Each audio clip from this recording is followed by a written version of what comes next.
Once you clean 2 bells and learn how to keep yourself steady and strong in the rack position with the front squat, you've got a lot of options for getting the bells overhead. You can perform a double press. You can perform an alternating press where one goes up and down and the other one goes up and down. You can seesaw where as one bell is coming down, boom, the other one's going up.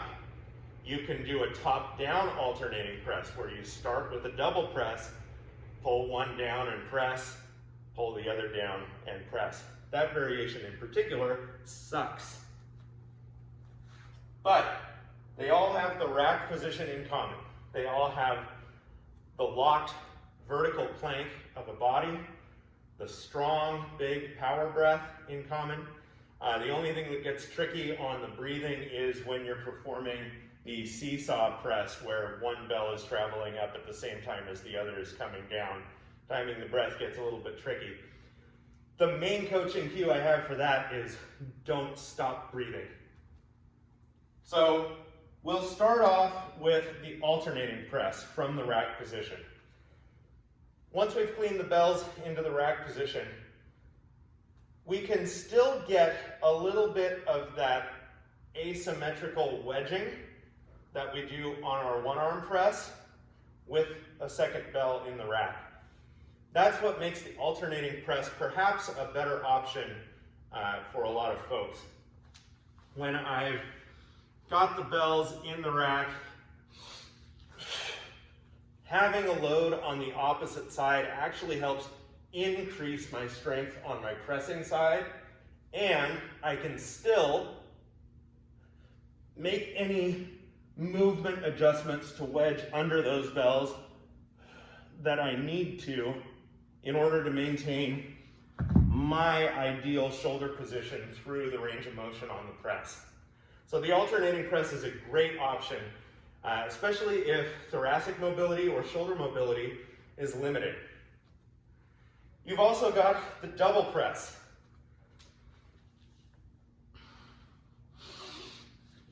In the double press, we're going to get into what looks like lumbar hyperextension, but it's actually just more thoracic extension.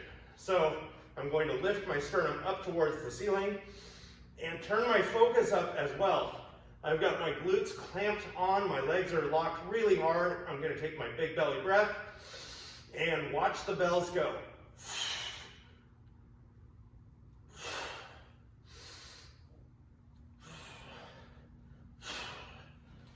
Having the sternum lifting up is a better way to get into that extension than simply squeezing the glutes and laying back.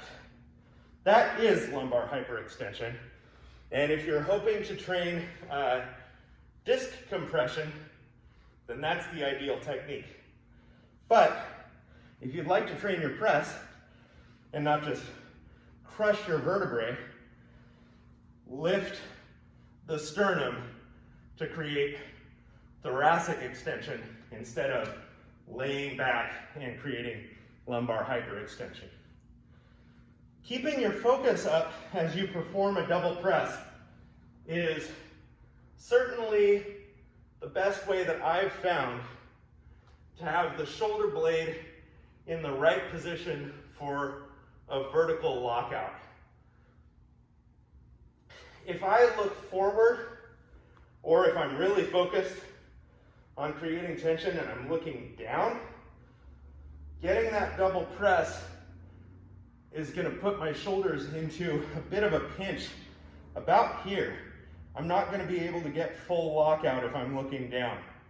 Whereas if I've lifted my sternum and I'm looking up, I've got room in my shoulder girdle to get that arm to full extension and finish with a vertical straight elbow lockout. The seesaw press is next. So when I'm getting ready to do a double press, say I've practiced my alternating press from the rack position a handful of times. Now I'm going to start pushing my range of motion and my ability to maintain tension with a seesaw press. So my double clean, I'm going to press one bell up, and then as it comes down,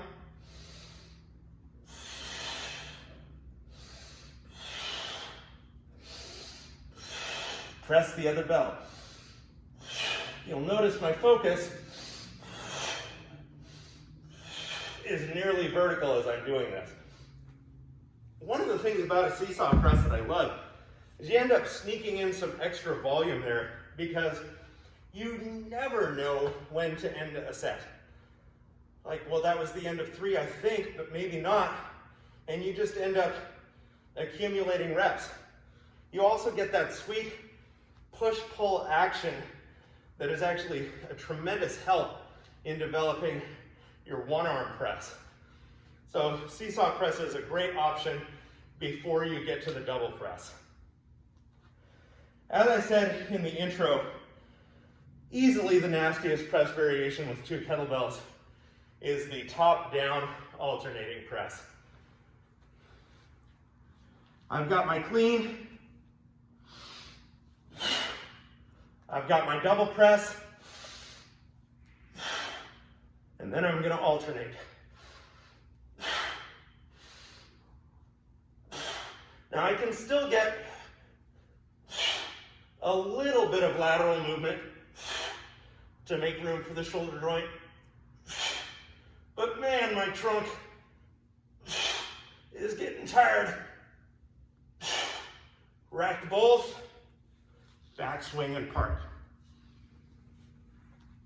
Try not to completely gas yourself out with reps on either your front squat or your double kettlebell pressing variation.